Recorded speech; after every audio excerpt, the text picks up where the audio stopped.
E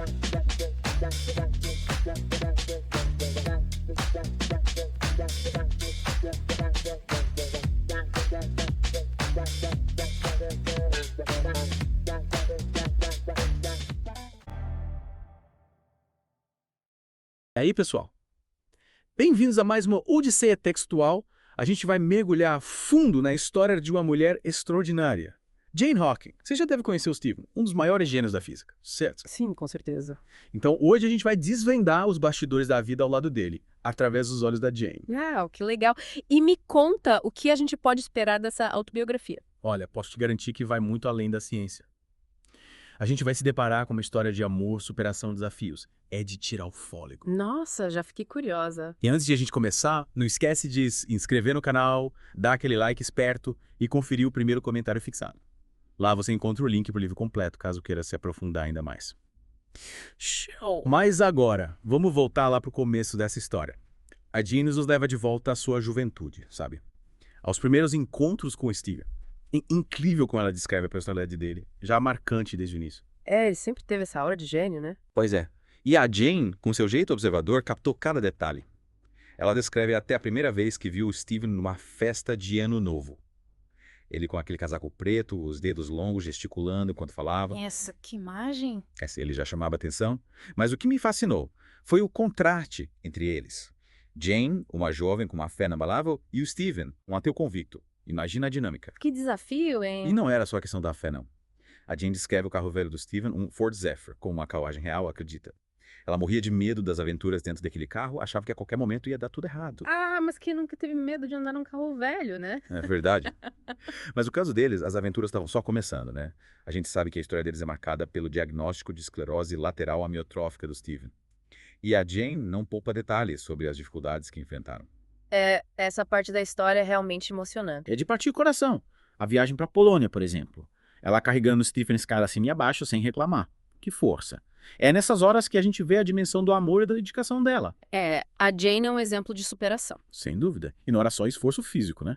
A Jane fala sobre o impacto social da doença, a sensação de isolamento, de ser a esposa do Stephen Hawking e as dificuldades de conciliar a vida social com os cuidados que ele demandava. É, a gente às vezes esquece que por trás de uma figura pública existe uma pessoa com seus desafios e suas dores. Exatamente.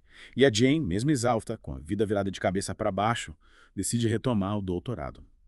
Que exemplo de resiliência. Nossa, que mulher! É como se ela dissesse, a vida me jogou um limão, vou fazer uma limonada e das boas. Adorei essa. E sabe o que mais me impressionou?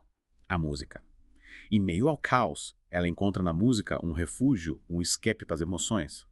Entra para um coral, canta e alivia um pouco a pressão do dia a dia. Ah, a música tem esse poder, né, de nos conectar com algo maior. A música tem esse poder, né? De nos transportar para outro lugar, de nos conectar com algo maior. Mas o mais engraçado é o contraste musical entre eles. Enquanto a Jane amava a ópera, o Steven era fã de musicais e pantomimas. Quem diria? Que engraçado, imagina o gênio da física curtindo uma boa pantomima. É de quebrar qualquer estereótipo, né? Mas voltando à história, é nesse ponto que Jonathan entra em cena. Um músico que chega para trazer ainda mais complexidade para a vida da Jane. Interessante. E aqui a gente precisa pisar em ovos, né? Afinal, estamos falando da perspectiva da Jane, sem julgamentos. Ela descreve o Jonathan como um amigo que lhe deu apoio emocional em um momento extremamente difícil. É importante a gente entender o contexto, a pressão que ela vivia. Sim, com certeza. E a Jane é muito sincera ao descrever seus sentimentos. Ela confessa o medo de perder o Jonathan, o alívio que sentiu quando ele decidiu ficar. É uma relação complexa que nos leva a questionar como encontrar apoio e amor em meio a tantas adversidades. É, a vida é cheia de surpresas, né? E essa busca por apoio por um espaço próprio fica ainda mais evidente quando a gente chega aos anos mais recentes, com a explosão de Uma Breve História do Tempo e a fama repentina do Steven. E é verdade, a vida deles mudou completamente depois do livro. E com a fama vieram as viagens, os eventos sociais, a atenção da mídia, a vida deles virou um turbilhão. E no meio disso tudo, a Jane busca refúgio em um moinho na França. Nossa, que interessante, um moinho na França. É, parece que ela está buscando um respiro, um lugar para se reencontrar. E essa busca por individualidade com um espaço próprio nos fez pensar até que ponto a gente se anula em prol do outro, onde fica o limite entre a dedicação e a necessidade de preservar a própria identidade. São perguntas profundas, hein? E a Jane nos convida a refletir sobre elas através da sua história, Mas olha, a gente ainda tem muito o que desvendar nesse mergulho. É verdade, mal posso esperar para saber o que vem a seguir. Uhum. E essa busca por individualidade que você mencionou, ela aparece em vários momentos do livro, sabe? A Jane, ela não se limita a ser a esposa do Stephen Hawking. Ela é uma mulher com seus próprios anseios, paixões, frustrações. E uma dessas paixões, como a gente já comentou, é a música, né? Mas é curioso como ela descreve o contraste entre o gosto musical dela e do Stephen. Enquanto ela se encantava com a ópera, sabe? Com toda aquela dramaticidade, a complexidade. Ele preferia algo mais leve, tipo musicais, pantomimas. Interessante. Cada um com o seu gosto, né? E me fez pensar como, mesmo num relacionamento tão intenso, tão desafiador como o deles, ainda tinha espaço para essas diferenças, para essas individualidades, né? E a Jane, com toda honestidade, ela também fala sobre as dificuldades de criar os filhos no meio disso tudo. Não sei mais de... Ela conta um episódio até engraçado sobre o Robert, o filho mais velho. Ele teve dificuldade para aprender a ler na pré-escola. E ela chegou a pensar que podia ser algum efeito colateral de um incidente. Ele tomou um vidro inteiro de remédio por engano. Meu Deus. Imagina o desespero. Que perigo. Mas, no fim das contas, era só uma questão de encontrar um método certo de aprendizagem para o Robert. Mas a Jane, ela se dedicou muito à educação dos filhos, organizou aulas extras, acompanhou de perto o desenvolvimento deles. Ela realmente se desdobrava para dar conta de tudo. E mesmo com toda a atenção voltada com o Stephen, a Jane não deixava de observar, de se questionar sobre a dinâmica familiar. Ela comenta, por exemplo, que a atitude do Stephen em relação aos estudos medievais dela continuou a mesma ao longo dos anos. Ele achava aquilo tudo tão útil quanto catar pedrinhas na praia. Nossa, que sinceridade. Ele não tinha papas na língua, né? Mas, mudando um pouco de assunto, a Jane também descreve momentos de grande tensão, sabe? Relacionados à saúde do Stephen. A viagem para uma conferência na Polônia, por exemplo. Essa viagem. Transformou num verdadeiro desafio logístico. Naquela época, o Stephen já dependia totalmente da cadeira de rodas, né? E eles enfrentaram problemas de acessibilidade em vários lugares. A Jane teve que se desdobrar, carregar a cadeira escada acima e escada abaixo para garantir que o Stephen pudesse participar da conferência. Que situação difícil. Mais uma vez, a gente vê a força da Jane, a dedicação dela, né? Ela se preocupava com tudo. Com os cuidados do Stephen, com a educação dos filhos, com as finanças da família. Ela carregava o mundo nas costas. Em determinado momento, ela chega a questionar o administrador da faculdade sobre o envio de formulários de aposentadoria para o Stephen. Já que a expectativa de vida dele era tão incerta. Nossa, que situação delicada. Era, né? Imagina o dilema da Jane. Ter que pensar em questões práticas como aposentadoria, enquanto lidava com a possibilidade de perder o marido a qualquer momento. Mas ela sempre se manteve firme, buscando o melhor para o Stephen e para a família. Uma verdadeira guerreira. Com certeza. E no meio disso tudo, ela ainda encontrava tempo para se dedicar à música, sabe? Cantando no coral da igreja, participando de outras sociedades musicais. Era como se a música fosse um respiro para ela, um momento de paz em meio à turbulência. A música tem esse poder, né? De acalmar, de trazer paz interior. Né? E é através da música que ela conhece o Jonathan, né? Um músico talentoso que a incentiva a se dedicar ainda mais ao canto. Sim, lembro dessa parte. Eles passavam horas tocando piano juntos e a Jane até chegou a ter aulas de canto com ele. E é importante lembrar que ela descreve o Jonathan como um amigo, um confidente, né? Alguém que lhe proporcionava um apoio emocional que ela não encontrava em nenhum outro lugar. É uma amizade muito importante para ela naquele momento. E essa relação, ela se intensifica ainda mais num período particularmente difícil para Jane, quando ela se vê sobrecarregada com os cuidados do Stephen e a criação dos filhos. Ela descreve momentos de extremo cansaço, de frustração, de solidão. A Jane era humana, né? Tinha seus limites.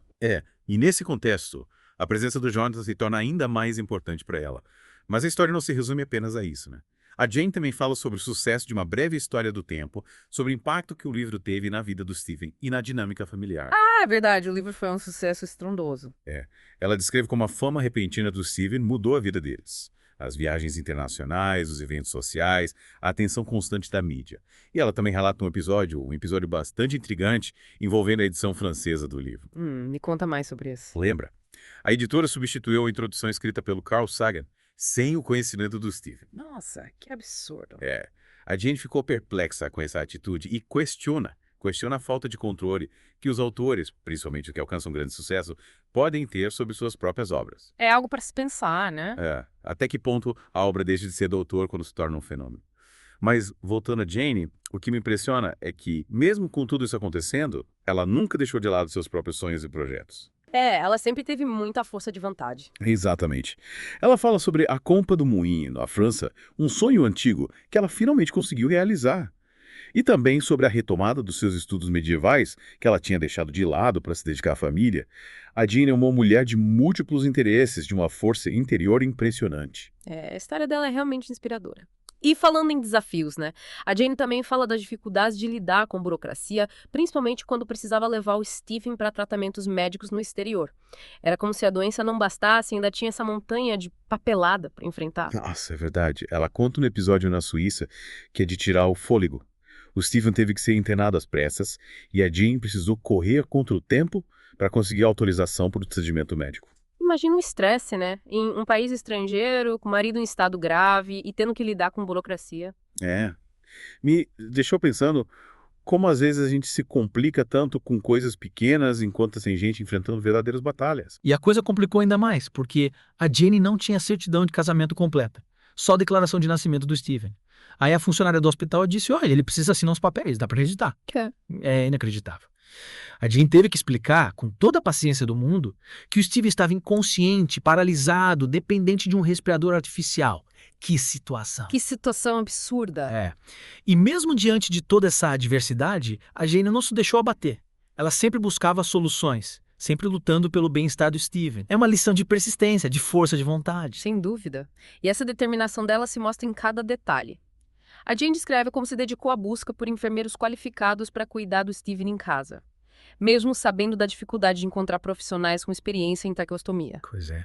E ela ainda teve que lidar com a falta de sensibilidade de algumas pessoas que se recusavam a trabalhar com eles por considerarem a situação inadequada.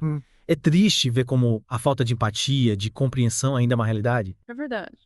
Mas a Jane, com a sua resiliência de sempre, continuava buscando o melhor para o Steven, adaptando a casa, buscando equipamentos que facilitassem a vida dele. E a comunicação, hein? Oi. Como era a comunicação deles?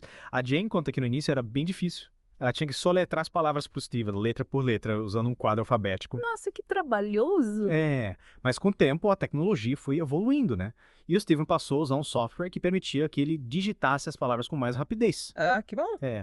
E esse software possibilitou que ele continuasse a escrever, a compartilhar suas ideias com o mundo. É incrível como a tecnologia pode ser uma ferramenta de inclusão, de superação. Sem dúvida.